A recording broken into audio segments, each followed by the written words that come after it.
All right, what's up, guys? Welcome to another edition of the Bryan Turner Basketball Podcast. And man, when I heard the news last night, man, I had to jump on and do a video. Man, this was huge, mega news, and so we're gonna jump right into it. We're gonna talk about it, but breaking last night, and we're gonna talk about it. But sources are saying from ESPN that Luka Doncic has just been traded to the LA Lakers for Anthony Davis. Now, why is this huge news? Because this is just massive when it comes to the balance of powers in the West. And we've been saying for a long time, what's going to happen with the Lakers and their franchises, and what moves do they have and what players do they have at their disposal to make a big trade to make this NBA season a little bit more interesting. So here I am. Hey, I'm on these YouTube streets just like everybody else, so I'm trying to jump right into this algorithm to kind of get this news out there. But I went to bed last night, man. Had a great time watching the Royal Rumble, WWE, and then I got a text last night from a group text from my players, and they said, "Hey, coach, you need to do a video on this." And so here I am. So I'm just like everybody else, trying to get a little clout and a little steamroll. And if you follow this channel on a regular basis, you know that we support and we follow LeBron James and Bronny James and the Lakers. And I mean, because they are America's team, America's basketball team in LA, in La La Land. All of the news, celebrities, the tabloids, all of that stuff is out there in LA. So when we do stories on them, we get a lot of eyeballs, a lot of views. And so I'm just like everybody else. I'm a LeBron fan. I'm an NBA fan. So I wanted to kind of talk about this. So let's jump right into it. This was early morning news, or late news last night. So I got my coffee. I kind of want to break this thing down with you guys. So let's make sure we got everything up and running. So the crazy part about this is when people say sources. Now, sources can come from anybody. Sources can come from a friend, can come from a coach, can come from somebody just in the back, just, that's a chatty patty that likes to just talk about what's going on. Last night, if you're following social media, I kind of saw all of the news basically saying how ticket prices were just booming out of control for the Lakers to play the Knicks. And I think the cheapest ticket probably went from around maybe $600 to $700 from some of the stuff on social media. But at the end of the day, New York, the Mecca, Madison Square Garden, all eyeballs was on the Lakers last night. And the Lakers, LeBron and Bronny. And so the story is breaking from out of New York. It says, in a blockbuster trade that figures to impact the Western Conference balance of powers for years, the Los Angeles Lakers, the Dallas Mavericks, and also the Utah Jazz agreed to a 3-team deal that would swap Anthony Davis for Luka Doncic. So those were the two big superstars involved in the trade. But again, when you hear Luka, when you hear Anthony Davis, when you hear, these all NBA players, everything starts to perk up. So it says the Lakers will receive Luka Doncic, Max Kleber, all right, and one of the Morris twins from the Dallas Mavericks.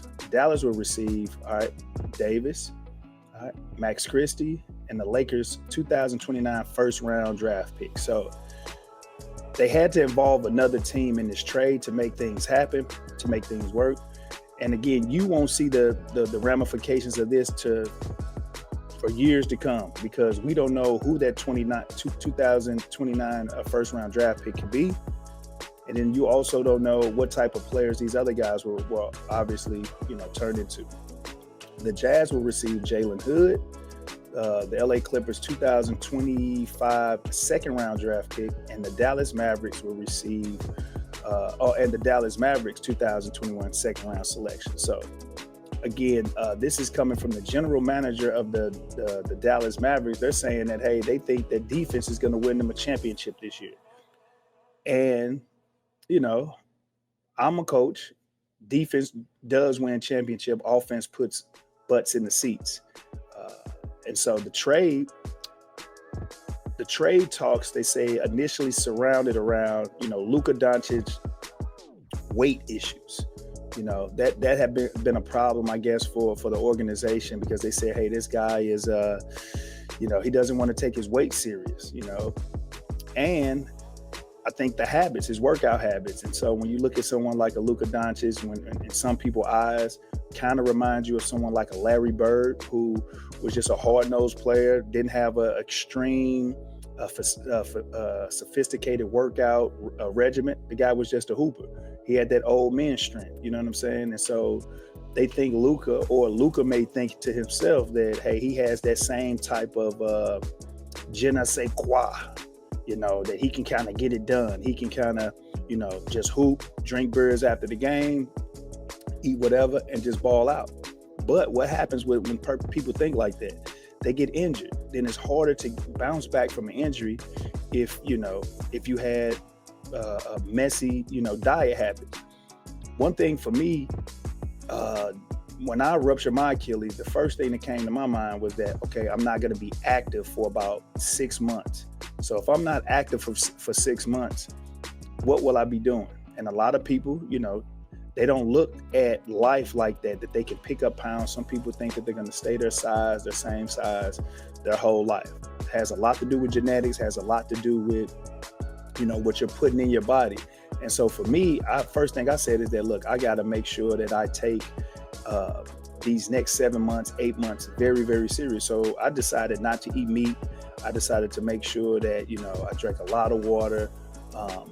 Even if I needed to exercise other parts of my body, I had to do it, because I didn't want to just balloon and just sitting around and dealing with a foot injury, because that's you walking. And I remember saying that to the doctor that, hey, I just want to be able to just run again, because if I'm able to run again, then I'm able to get myself back into some shape, not knowing that within the next 7-8 months that I will be actually running and playing again. So a lot of people look at these type of things and they say, hey, man, you need to get yourself in some shape. So Luka is dealing with nagging injuries here and there.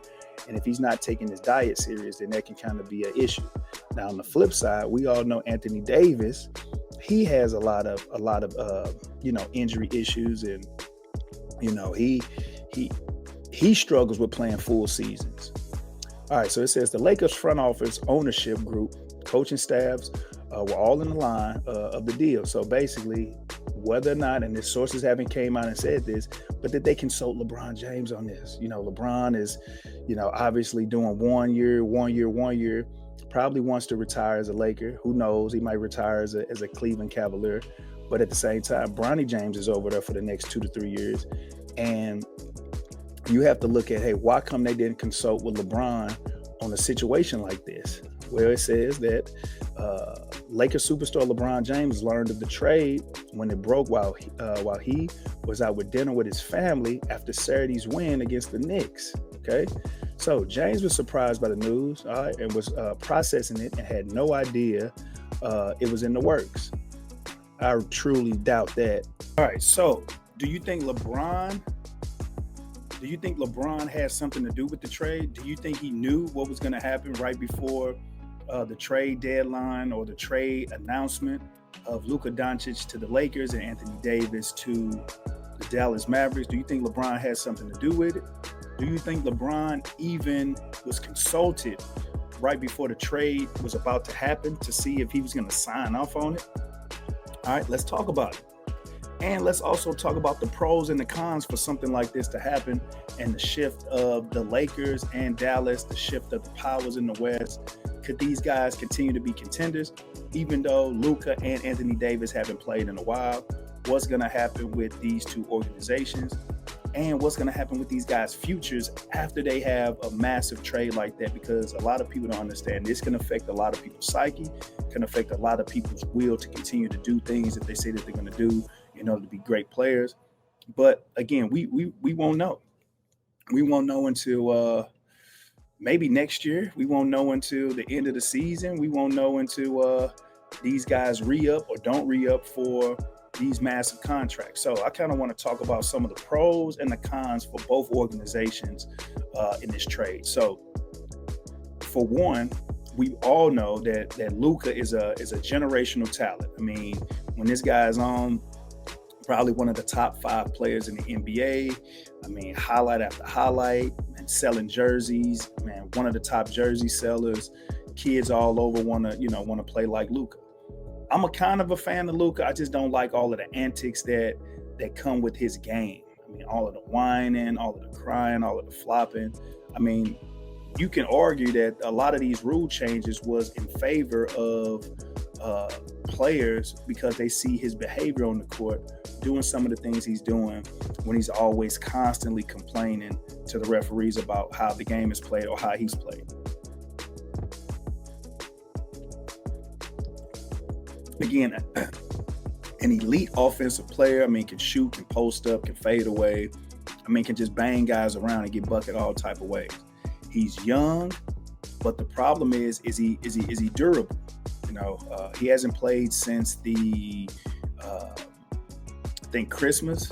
He's dealing with calf injuries, and I kind of talked about this earlier, where when you have constant injuries to your lower body, that can kind of affect your game. And again, I'm a guy of the 80s baby. Remember growing up and remember watching someone like Dominique Wilkins, Isaiah Thomas, even for some of my young listeners, even Kobe Bryant having an Achilles injury and not being able to bounce back fully from an Achilles injury. And with Isaiah Thomas and Dominique Wilkins, that injury kind of ended their career. Kobe was able to come back, but again, when you don't have the activity of your lower body, it's hard to kind of continue the same type of regimen and get in the same type of shape necessary to perform at a high level. And you may have to change your game up depending on if you continue to have injuries like that. Some of our great players are able to switch it up, change their game up. Some players are not able to. What can Luka do?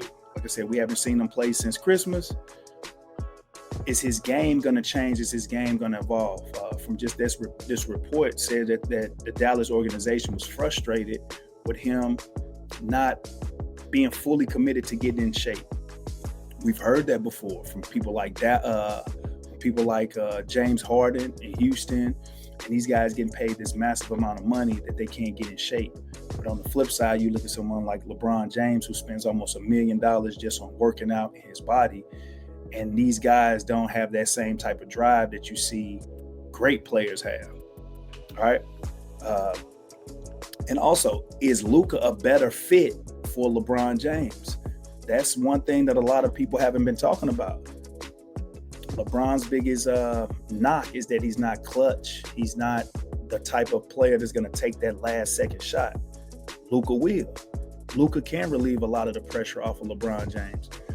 We saw the success that LeBron had with a Dwayne Wade, where Dwayne Wade knew this was his team. He knew the Miami Heat was, his organization. And if anything was going to happen, he was going to take that last shot. He won championships without LeBron.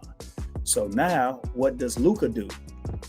Does Luka become that Batman, that Robin kind of sidekick that, hey, LeBron, you go out and do what you do. We need you to be great, but I can handle this. But he has to get on the court. Okay. Now let's look at the other part to it is, can Luka and LeBron attract other free agents that want to come and play? Who knows? Like I just said, some of the things that kind of turn me off with Luka is the way he plays the game. But you haven't heard anyone come out knocking him as a good teammate. So that's one thing to be aware of. Now, on the flip side with the Lakers, let's look at some of the cons for the Lakers when addressing some of these things. All right, their defense is going to take a hit because Luka is not going to be the best defensive player night in and night out on the court. Even though Anthony Davis wasn't, but Anthony Davis was also known as a defensive player who can guard the big guys, who can kind of switch out, can kind of block some shots and rebound. I felt like Anthony Davis kind of lost that even since his Kentucky days and his early New Orleans days as far as being a defensive stopper, a defensive big man. But now the Lakers, they don't have that. So what do they do now? Rebounding and rim protecting. So you give up your big rebounding and your rim protector to do what? Okay, so now you have an opportunity for some of these young guys to play, to develop, to maybe come into that at a discounted price. Luka was up for $345 million, I believe, Supermax, that he's not going to get this time because he was traded. Depth sacrifices. Okay, how does the rotation work? What is going to happen with the Lakers after this big massive trade? Who knows? Like I said, this is major. Now let's look at it from the Mavericks standpoint.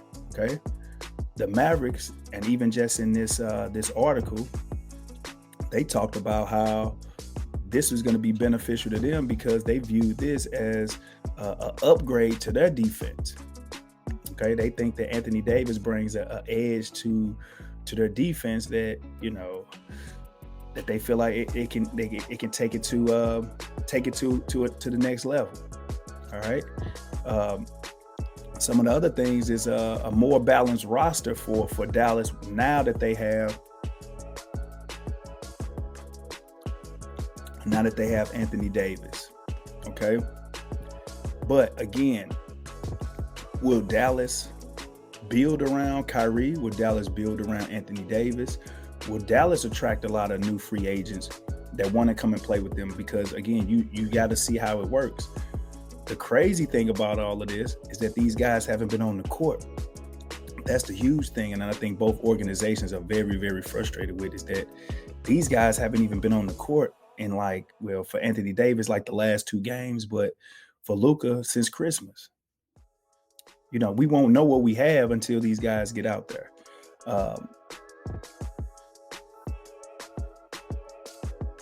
I view Luka as a franchise player. I view Luka in the eyes of someone like a Dirk Nowitzki that was going to just be a franchise guy for a long time.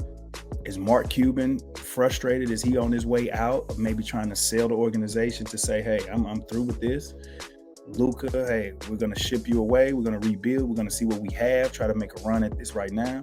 Because who knows how long Anthony Davis is going to stick around by him being a big man dealing with injuries. So a lot of surprises, a lot to discuss in the coming days. We're going to see how this stuff plays out. I had to jump into this algorithm to make sure that I kind of get in. I'm trying to get some clout. We follow LeBron. We follow the Lakers on this channel. So I had to make sure that I get out here early morning and kind of talk about this. But what do you guys think? Tell me in the comment section what you think about this trade. Will Dallas be a contender? Will the Lakers be a contender? What's going to happen with the future of LeBron and Bronny? What's going to happen with the future of Kyrie and Anthony Davis?